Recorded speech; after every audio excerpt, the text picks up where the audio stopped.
الرحمن الرحیم الحمد للہ رب العالمین والصلاة والسلام علی سید الانبیاء والمرسلین سیدنا و مولانا محمد وعلی آلہ واصحابہ اجمعین اما بعد وعن ابی ہریرہ رضی اللہ تعالی عنہ قال قال رسول اللہ صلی اللہ علیہ وسلم ما من ایام العمل الصالح فیہن احب الی اللہ من هذه الأيام إلى آخر الحدیث او کما قال رسول اللہ صلی اللہ علیہ وسلم۔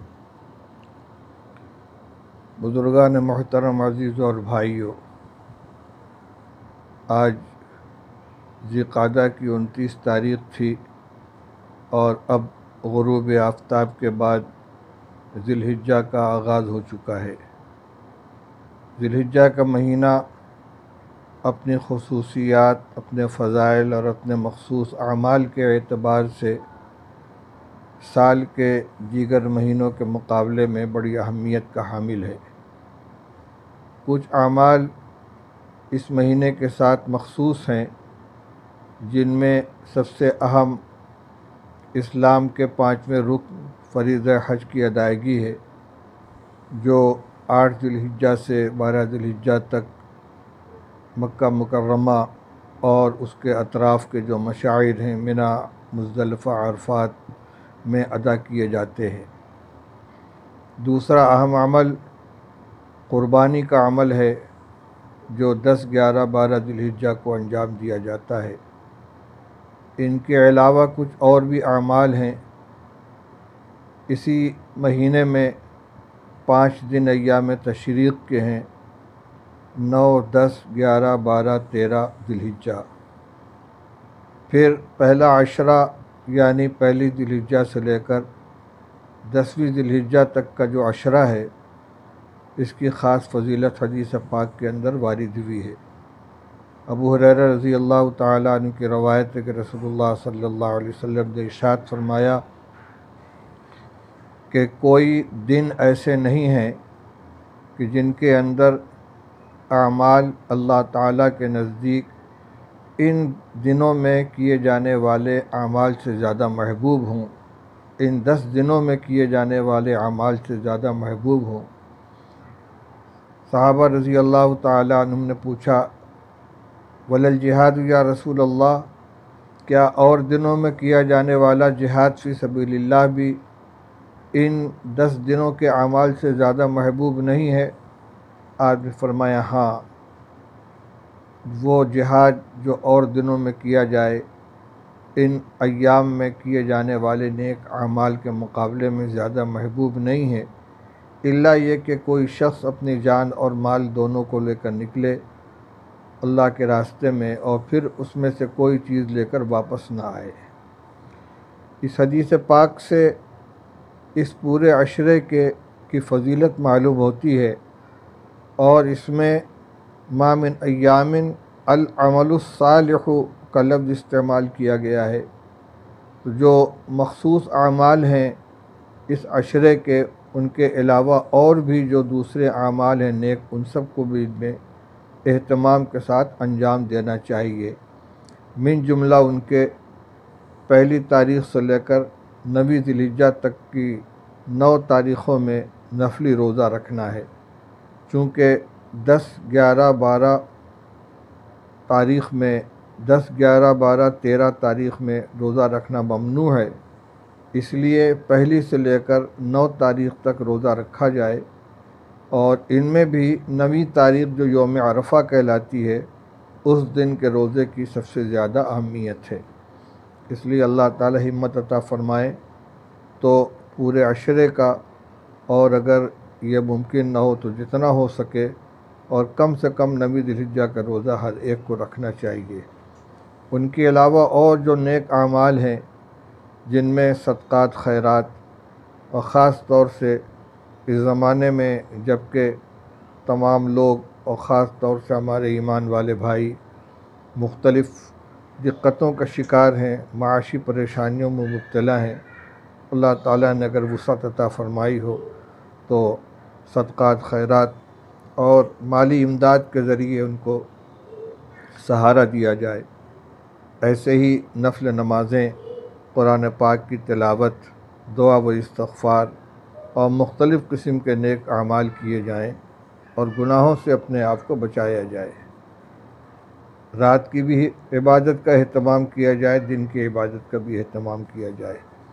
تو ان 10 دنوں میں ایک تو 9 تاریخ تک کا روزہ ہوا، دوسرے جو نیک اعمال ہیں ان کا اہتمام، اور پھر 10ویں ذی الحجہ سے قربانی کے ایام شروع ہو جاتے ہیں، 10، 11، 12، جس میں ہر صاحب استطاعت کے اوپر قربانی کرنا واجب قرار دیا گیا ہے۔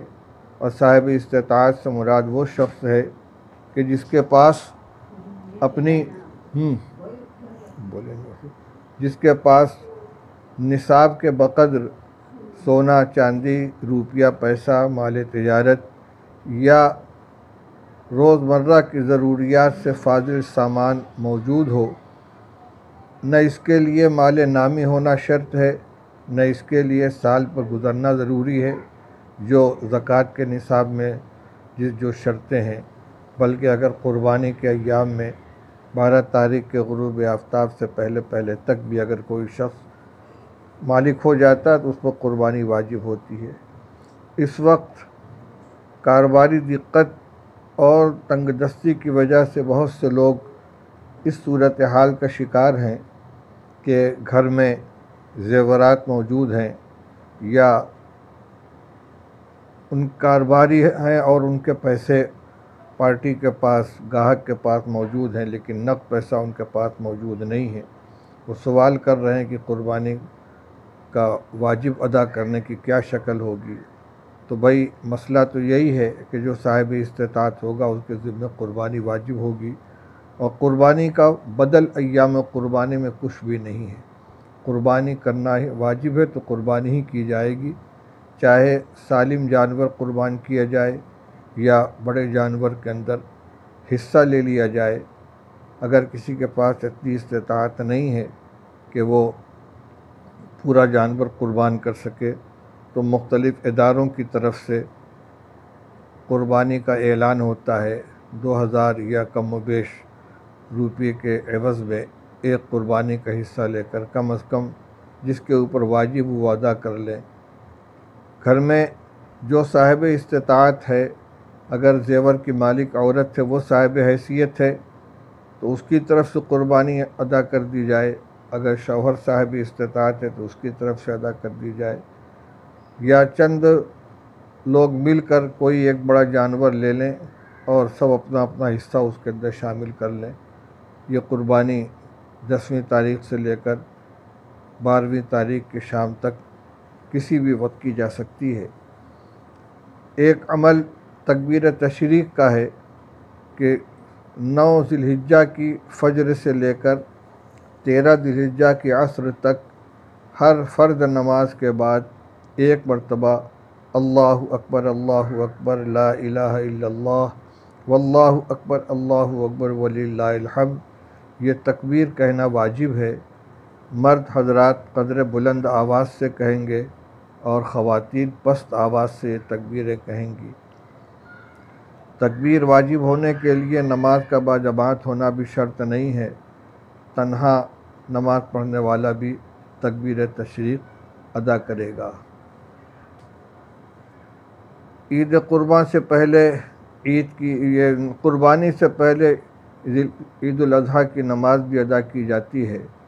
اس وقت حکومت کی پابندیوں کی وجہ سے جہاں جس طرح بھی ممکن ہو عید الاضحیٰ کی نماز ادا کرنی چاہیے، اور گھروں میں عورتیں 2 رکعت نفل چاشت کے وقت میں ادا کر لیں، ان کے ذمہ عید الاضحیٰ کی نماز واجب نہیں ہے۔ یہ مختصر سے احکام تھے جو اس سے متعلق ہیں، وہ آپ کے سامنے عرض کر دیے گئے، اور آج کی شب میں اس کو بیان کرنے کا مقصد یہ ہے کہ یہ مہینہ، یہ عشرہ جو شروع ہو رہا ہے تو ہم اس کی قدر کریں اور اس میں اللہ تعالیٰ توفیق عطا فرمائے تو جتنے زیادہ سے زیادہ نیک اعمال ہو سکیں ان کو ادا کریں۔ ادھر بہت تیزی کے ساتھ ہمارے اکابر علماء اور مشائخ ایک ایک کر کے دنیا سے رخصت ہو رہے ہیں۔ دارالعلوم دیوبند کے صدر المدرسین مفتی سعید احمد صاحب کا انتقال ہوا۔ جلال آباد مدرسے کے محتوی مولانا حفیظ اللہ صاحب تشریف لے گئے۔ پھر مولانا متین الحق صاحب اسامہ کا انتقال ہوا۔ حضرت مولانا محمد سلمان صاحب رخصت ہو گئے، اور اس کے بعد کنتھاریہ کے شیخ الحدیث صاحب کا انتقال ہوا۔ اسی طرح رائچور کے اندر ایک قدیم عالم کا انتقال ہوا، اور یہ تو وہ ہیں جن کی اطلاعات ملتی ہیں۔ ابھی تھوڑی دیر پہلے بنارس کے ایک جوان عالم مولانا مجیب الرحمن صاحب کا انتقال ہوا۔ اللہ سے سب حضرات دعا کریں، اللہ تعالیٰ علماء اکابر کو صحت و عافیت عطا فرمائے، پوری امت کو عافیت عطا فرمائے، بیماری سے نجات عطا فرمائے، بلاؤں سے مصیبتوں سے نجات عطا فرمائے۔ حالات جو بھی ہوتے ہیں اللہ کی طرف سے آتے ہیں۔ ہمیں ان موقعوں پر دو باتوں کا خاص طور سے اہتمام کرنا چاہیے۔ ایک تو یہ کہ خود اور اپنے اہل خانہ و متعلقین کو ہر طرح کے گناہ سے بچائیں نمازوں، اور دوسری چیز یہ کہ نمازوں کا اہتمام کریں اور اللہ تعالیٰ سے توبہ و استغفار کریں، گھروں میں قرآن پاک کی تلاوت کریں۔ اچھے حالات بھی اللہ ہی کی طرف سے آتے ہیں، اور آزمائشیں بھی اللہ ہی کی طرف سے آتی ہیں۔ ہم جو کچھ بھی ظاہری اسباب اختیار کریں، ان کے ساتھ ساتھ اللہ کی طرف رجوع اور اس دعاؤں کا اہتمام ہونا چاہیے۔ ایک بڑا نقصان ان حالات کا یہ ہوا ہے کہ مساجد کے اندر حاضری سے ہم محروم کر دیے گئے۔ اسی طرح دینی مدارس اور مکاتب سب موقوف ہیں، ان کی تعلیم کا سلسلہ بند ہے، طلباء کا نقصان ہو رہا ہے، ان کا سال برباد ہو رہا ہے۔ دعائیں کریں کہ اللہ تعالی حالات کو درست فرما دیں تاکہ تعلیم کا یہ سلسلہ جاری ہو سکے۔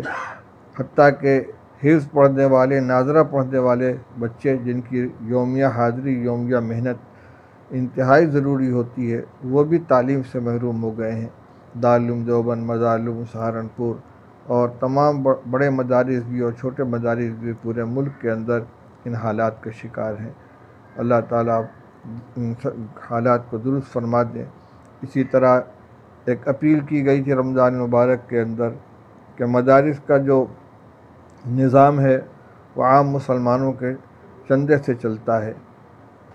حالات کی بنا پر اول تو سفرا لوگوں کے پاس نہیں پہنچ سکے، دوسرے معاشی تنگی کی بنا پر لوگوں نے بھی کچھ ہاتھ کھینچ رکھا ہے۔ دین کے اس عظیم خدمت کے سلسلے کو برقرار رکھنے کے لیے اور اس کو روح بہم پہنچانے کے لیے ضروری ہے کہ تمام امت کے لوگ، اصحاب خیر حضرات، مدارس و مکاتب اور مساجد کی خبرگیری کرتے رہیں، اور جو ذریعہ جس کے پاس ہو اس کے ذریعے سے ان کی امداد کریں تاکہ خدمت دین کا یہ سلسلہ جاری رہے۔ اللہ تعالی ہم سب کو عمل کی توفیق عطا فرمائے، پورے ملک کو بلکہ پوری دنیا کو اس آفت سے نجات عطا فرمائے۔ اب بھی مختلف حصوں میں ملک کے بیماری بہت شدید شکل اختیار کیے ہوئے ہے، اور ایک ایک گھر کے اندر کئی حضرات متاثر ہیں، بلکہ ایک ایک گھر میں کئی لوگوں کے ہاتھ سے وفات بھی پیش آ رہا ہے۔ اللہ تعالیٰ خاص فضل فرمائے، امت کی حفاظت فرمائے۔ وآخر دعوانا الحمدللہ رب العالمین۔